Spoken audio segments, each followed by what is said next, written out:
Right, so we've got the next project bike here. Apologies, it's raining, so it might be a little bit hard to hear me, and I just haven't hooked up my microphone. So it's a YCF 50A. It was on Marketplace for $50, and I contacted the bloke. He was about 80 kilometres away from me, and he goes, since you're driving all this way with the price of fuel at the moment, he goes, you can have it for nothing. So in his ad, he said it needs a top end rebuild because it blows a heap of smoke. I don't know if he's had it running, because he said he got it off someone like this. So I don't know if there's much truth in the fact that he's had it running. It does need a few little things. There's a few things missing. Obviously the front mudguard. The ignition, you can turn it with a screwdriver, but needs a key. It's missing the front brake assembly, so lever, lines and caliper. It's missing the battery, the back wheels. It's not locked up, but it's very stiff to turn. And it's either the wheel bearings are knackered, or this axle might not be tightened up. When I got it back, I just put some fuel in it, and I noticed the carburetor is overflowing, so that needs to be pulled apart. And it could be a stuck float, could be a knackered float. It cranked over. I just put a jumper pack on it, and it cranked over, and obviously didn't start because the carburetor was overflowing, so it's probably flooded it. And like he said, it's got low compression, so it's not going to want to start very well by itself anyway. You can see on the pipe that it is very oily, so it does look like it's been blowing a bit out there. You can also see on the engine that it's very oily. Like the whole engine's filthy, so it's probably got a couple of leaks. That's just a bit wet. I'll put a little bit of oil in it because it had none in it. But yeah, it needs a good clean up first before we pull it apart. So the electric start does work. I just wanted to make sure it worked and all the wiring was good on it. So we'll sort of go through it and suss out what some of these connections are. As you can see there, the fuel's dripping out. The fuel tap's off, so that it might also be a bit faulty. But first up, before I pull it all apart, I'll give it a wash and just get it all cleaned up. Can't stand people pull engines apart when they're filthy. You're just asking for stuff to go wrong there. So I'll give it a little wash up, and then we'll get into it. Alright, so it's all washed up now. Just so when we pull the engine apart, or if we have to pull the engine apart, which I'm assuming we will, because he said that there's smoke coming out the exhaust, so it's probably rings. So we'd probably just do a new cylinder, piston and rings. But yeah, cleaning it up like this, so when you pull it apart, it's just less chance of things getting inside the engine that you don't want them in there. So I'll clean up pretty well, just with some basic cleaning products. I don't understand why people don't clean things while they're trying to sell them, even though this is a non-running bike. You'd probably be able to ask for a bit more than $50 if it's tidy, but to be honest, I like them when they're dirty, because then you can see if they're leaking oil somewhere or something like that. So yeah, wait until it dries off, and then we'll just start pulling it apart. I might see if I can get it running first. I might pop the carburetor off, give it a clean, get all that working first, put it on, and then try and start it, just so I can see if the oil's like smoke coming out the pipe. He says he's got to top up the oil every 3 tanks of fuel, so it sounds like a bloody 2-stroke, not a 4-stroke. So yeah, we'll get that happening next. Right, so we're going to start off by pulling the carburetor off and seeing if we can get that float sorted out so it doesn't flood the carburetor. Once we get that sorted, we should be able to try start it. So only a couple of bolts. Got one there, same on the other side, and there's 2 under the seat, which one was missing, so we'll fix that up once we put it back together.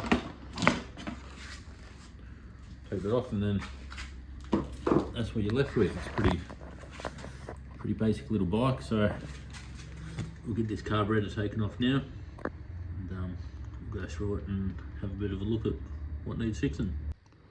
So we've got the tiny little carburetor off here. So what we'll do now is take the bowl off and we'll have a look at what's going on with the float, causing it to flood, and we'll clean out all the jets and see what else we can find. I did notice on this that the choke is supposed to have a cable on it, and that springs back obviously. So there's no cable on the bike, so I will look into seeing if this is the original carburetor on the bike. I think someone's been in here before because they're very loose. You never know, we might open it up and there'll be no float in there at all.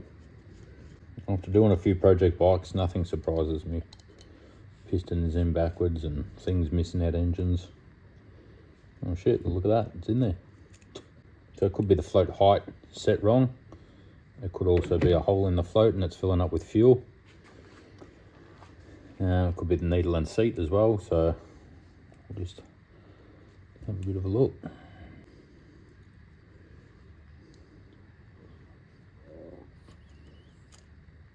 I think it might be the float height. Fuel all over my mouth. So I just stuck my mouth over there and blown in, and when I push this all the way up like that, I can still get air going through.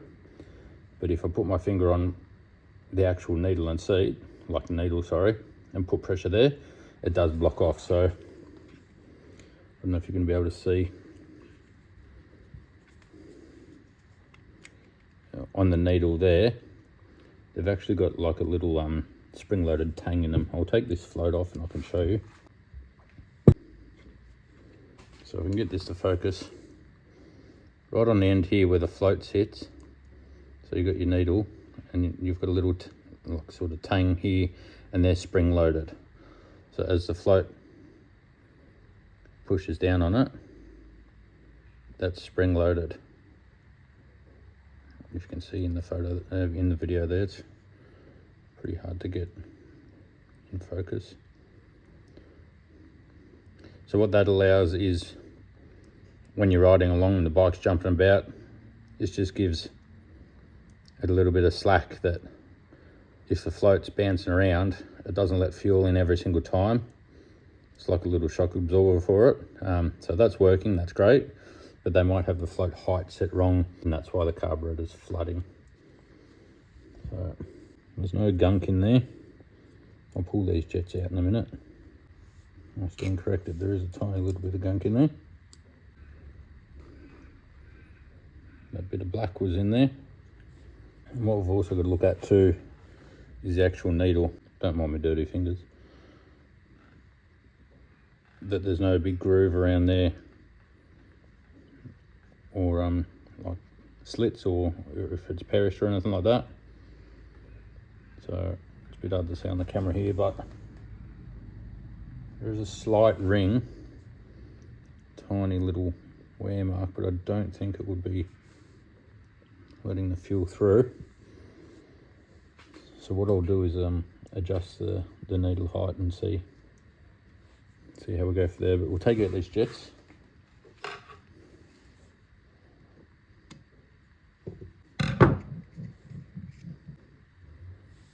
While we've got it apart, we might as well give them a blow through.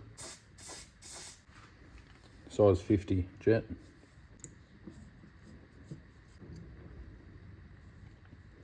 This is a size 33. So I've just given the carburetor a bit of a blast, a bit of a clean up. Right, so we'll put it back together and adjust this float height. So I've just put the float in a bucket of water, and there's no bubbles coming out of it, so I'm pretty confident that the float has got no holes in it or anything like that.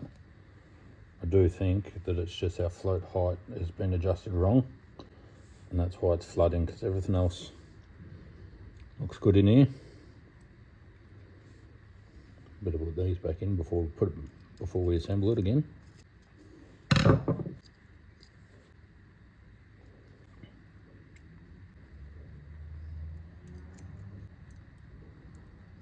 Give this bowl a bit of a clean out too.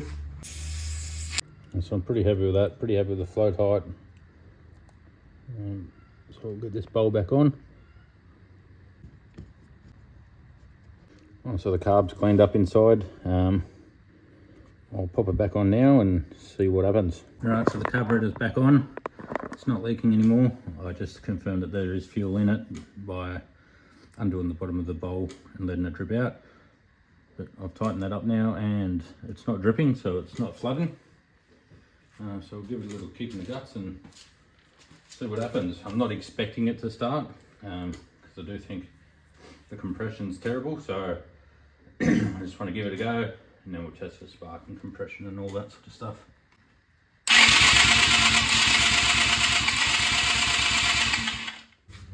Right, so what we'll do next is test for spark and we'll test the compression too while we're at it.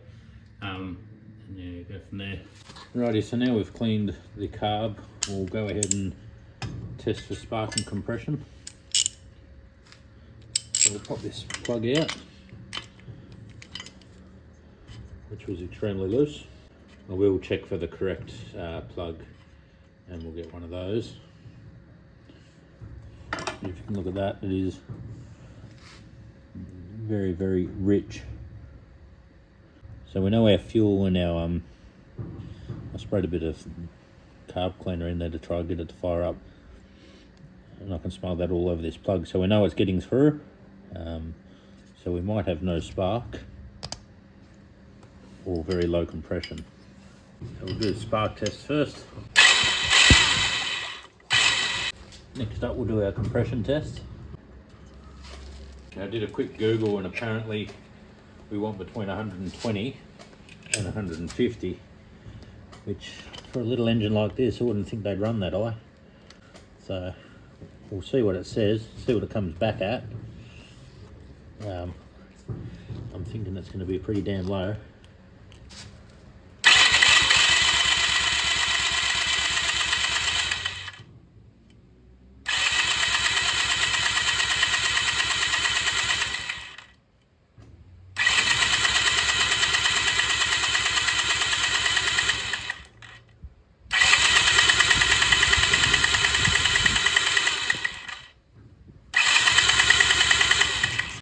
I honestly think what our problem could be here with the not starting is a fouled up plug.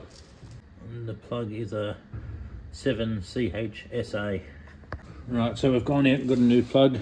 I've got a CR7HSA. What was in it was a C7 instead of CR. So this is a resistor type and this is what it says should be in it. Just make sure that surface is alright.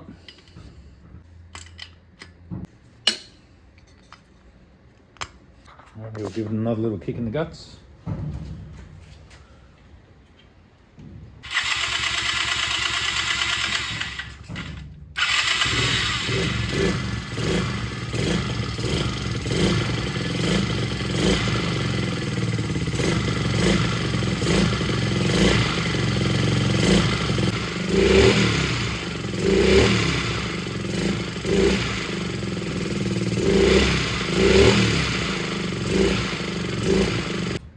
She runs, but it definitely does smoke like a two-stroke.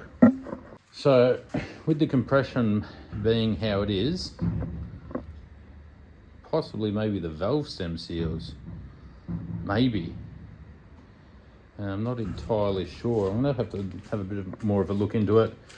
And with that compression test, with the throttle cracked open and went up to a good compression, if you've got any thoughts, drop it in the comments, because it's always good to sort of have other people's opinions, whether they're right or wrong. We're always all learning, always. Yeah, it's good that it fires up, but yeah, it is a bit smoky. So my thing would be maybe, I'm not entirely sure.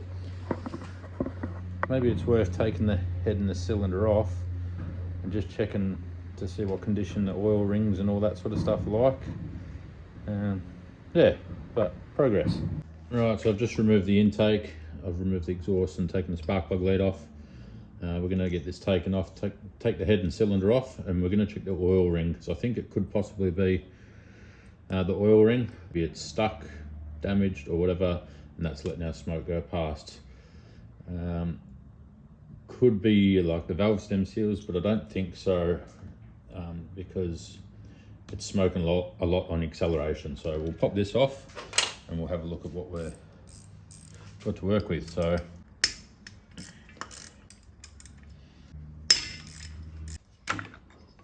we've got our gasket. We'll order a new one because it's all torn down the bottom here. That's no worries. Got a locating pin at the top, and we've got a dowel at the bottom there. But overall, it looks pretty good in there.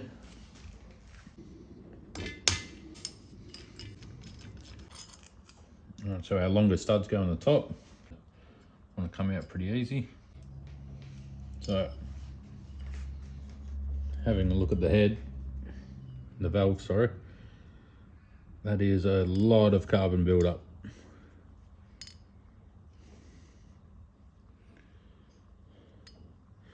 So much so that I'm not sure if that exhaust valve would be closing all the way. So this will be getting a really good clean up. Like, that's thick. It's very thick build up there. So we'll get that all cleaned up and just make sure that those valves are seating correctly, which I think they will be because our compression's good. So I'll just go lay that down so we don't lose any bits of it. Always like to put things on rags and wrap them in Glad wrap while I'm not working, and putting all your bolts in there. I've bought so many project bikes where it's just a big tub of bolts. Organise it properly. That's half the battle. So we do have a bit of oil in there, and again we've got a bit of carbon build-up on the piston as well. Take our push rods out.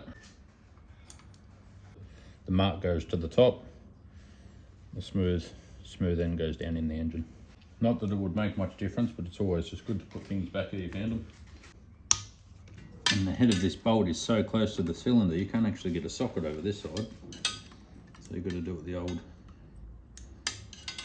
45,000 turns with an open ring spanner, which is not ideal on a tight bolt like that. So I might have to grind down a socket so I can get it on there, because I want to be able to torque it back to spec. Try to get this cylinder popped off. Just sort of give it a bit of a twist to get it around the starter motor. So obviously we order a new gaskets.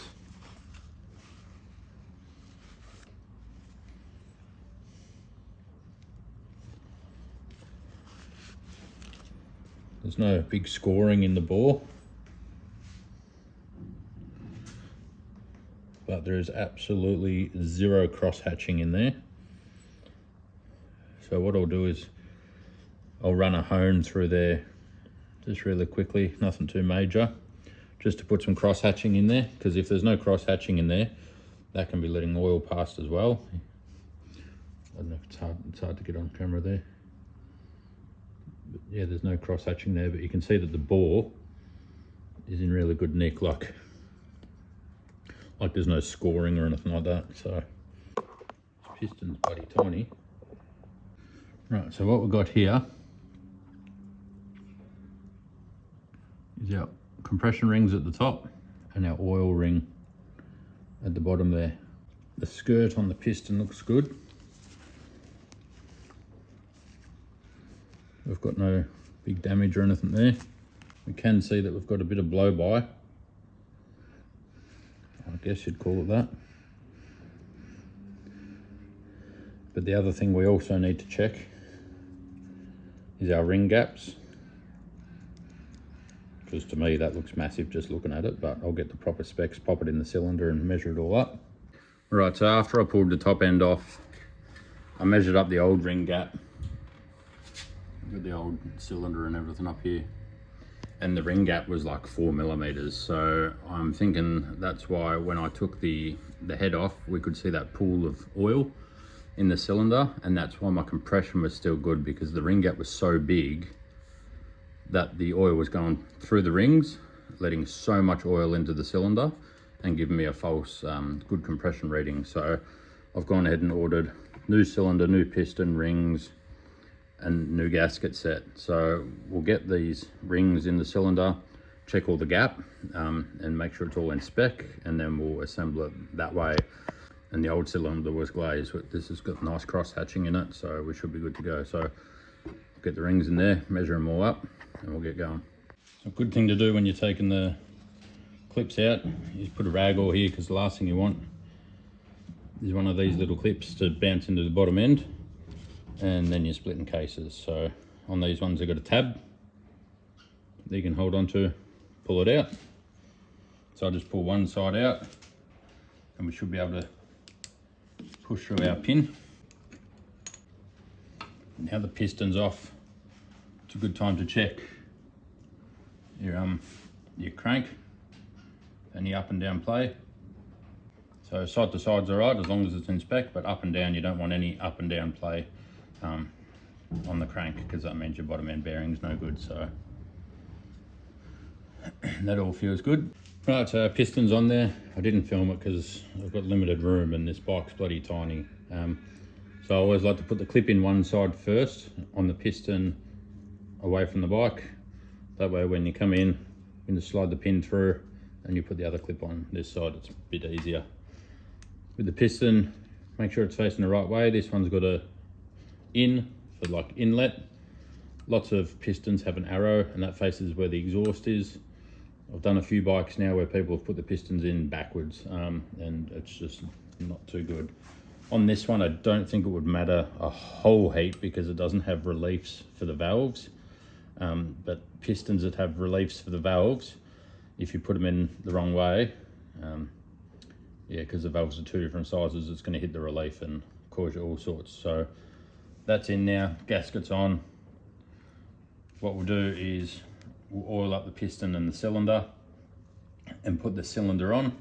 You just got to make sure all your ring gaps aren't all lined up, otherwise the oil's just going to go straight past, so you want them all staggered. So we'll do that now. Apologies if I get in the way of it while I'm trying to fit this, but it will be a tricky process to do and not get in front of the camera. But these piston rings also have markings on them with what faces up, where the old ones didn't. I'm not sure what's going on there, if that was an original piston and ring set in there, but there was no markings on the piston rings, and also the gap was ridiculous, which explains exactly why we had so much oil in the cylinder. So we'll just lube up all this. I also lubed up that pin before it went through the rod. Such a tiny little bike to work on this thing. Because we've got 5 rings on this, it's a little bit tricky. You've got to sort of squeeze them closed as you're putting it in the cylinder.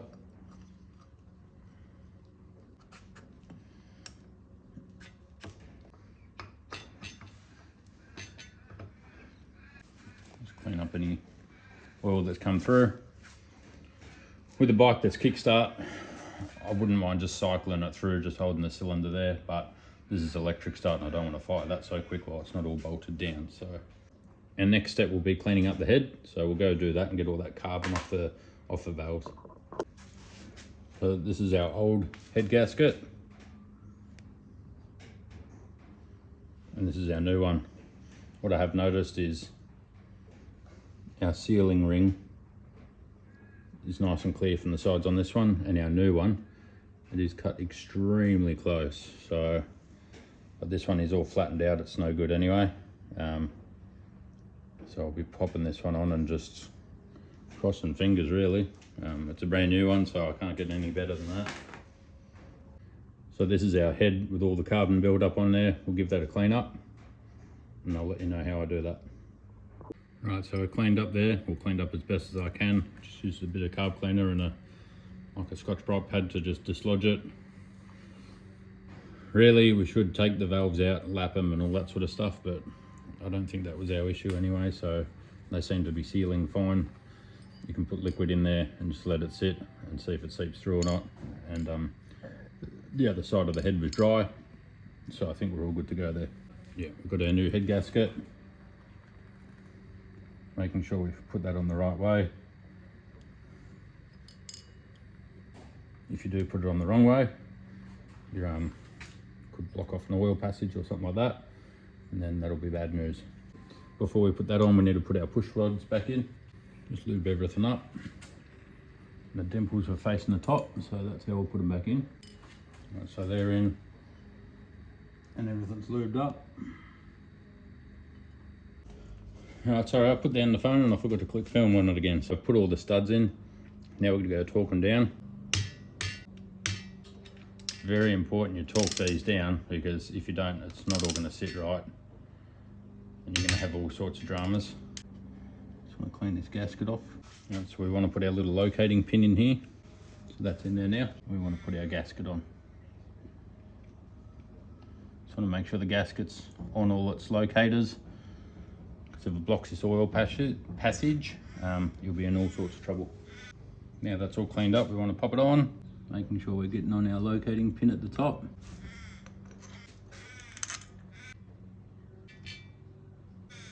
While we're on this side of the bike, before we put the exhaust on, we'll bolt our carburetor back on. Just want to snug that down, nothing too crazy. And pop our fuel line on. So it's all bolted together. What we're going to do now is fill it up with 700 mils. I'm pretty sure it's 700, I'll double check before I do it, of oil. And then we'll get it off the bench and give it a start. So we've got the jumper pack hooked up to it. I've got the plug lead off. I just want to cycle it a few times without it wanting to start, just to get oil through everything.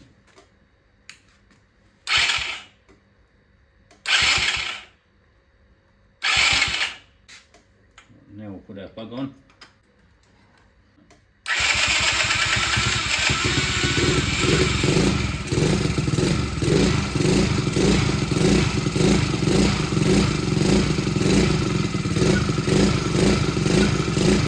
The back wheel would be really hard to turn, and this is the bearings. So that's one side, and then the other side came out like this, and the outer race was stuck in. So some new bearings should do the trick. Right, so we've got a new wheel bearings here. I bought 4 of them. It's good to have 2 back up, and I'll pop 2 in the bike obviously. One thing you've got to be careful of with these little 50s is when you take out the rear wheel bearing, it's hard to focus on there, but that says 6202 RS. So 6202, and then the RS is for the rubber seal. So if you just type in 6202 RS, what you're going to get is a bearing that is 35 millimeters outside diameter, and standard is 15 millimeter inside diameter. But we need a 12 millimeter inside diameter. And I don't think I'll be able to get it to focus, but these are that. They are 6202-2RS for the 2 seals, and then /12 millimeter. So what happens in the factory when they make these bearings, they use these same seals for the ones that have a 12 millimeter inside diameter and 15 millimeter inside diameter.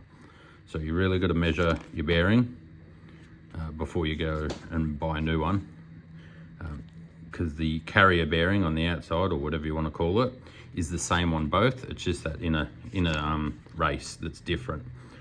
So yeah, you just got to really be careful, because if I had to just typed in that on the internet and order those, they would have come with 15 millimeter centers.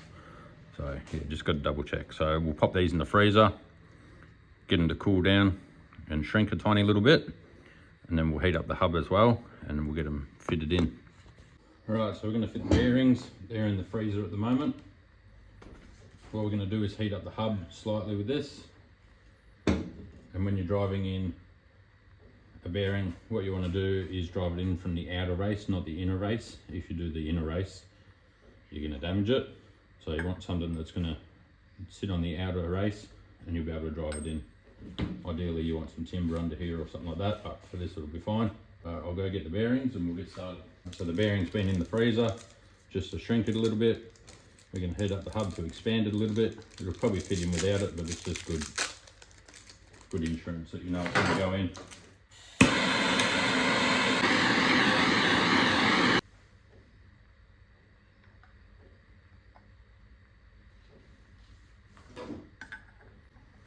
So we're on the outer race.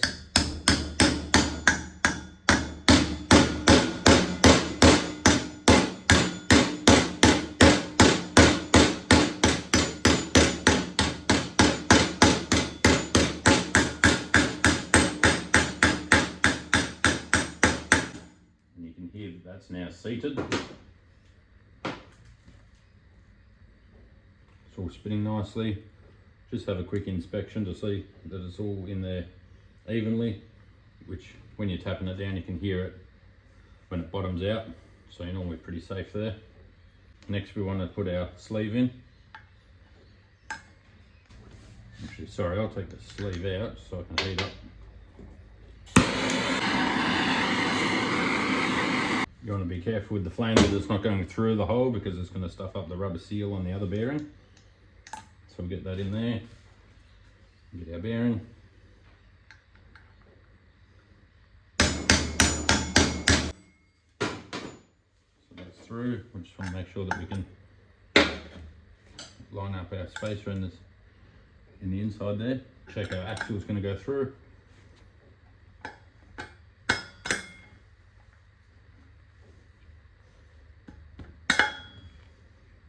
Which it will. So we'll just leave that in there while it cools down. Once the hub's all cooled down, we can push in our dust seals. You don't want to do it when it's hot, obviously, because these are rubber. Yeah, so we'll push them in there, and then we can get it fitted on the bike. Alrighty, now we're ready to pop it all back on. So on our axle, just want to put a little bit of grease. So you've got swing arm, large spacer, hub obviously, small spacer, the brake caliper, which has got a locator on the swing arm, and then the swing arm.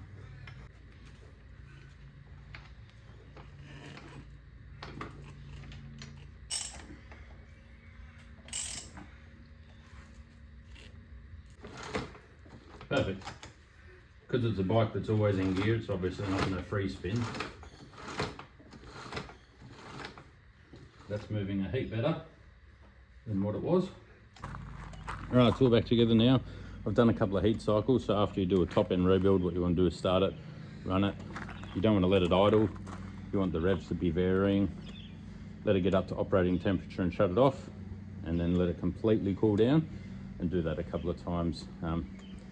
Each bike, each manufacturer has all got different ways that they want you to do it. So on the first start up, you might have seen a little bit of smoke coming out the exhaust still.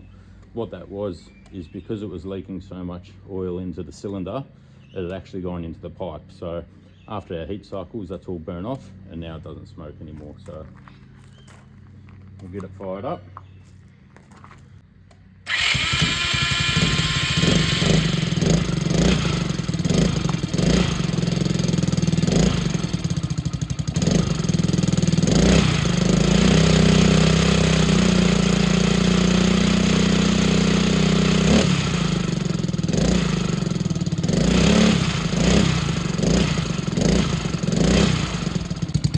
So that's it guys, that's the top end rebuild on this 2021 YCF 50A.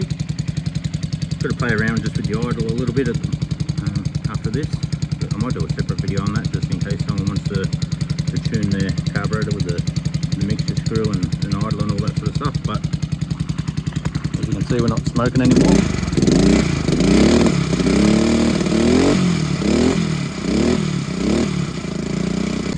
Total amount spent, well, the bike was for free.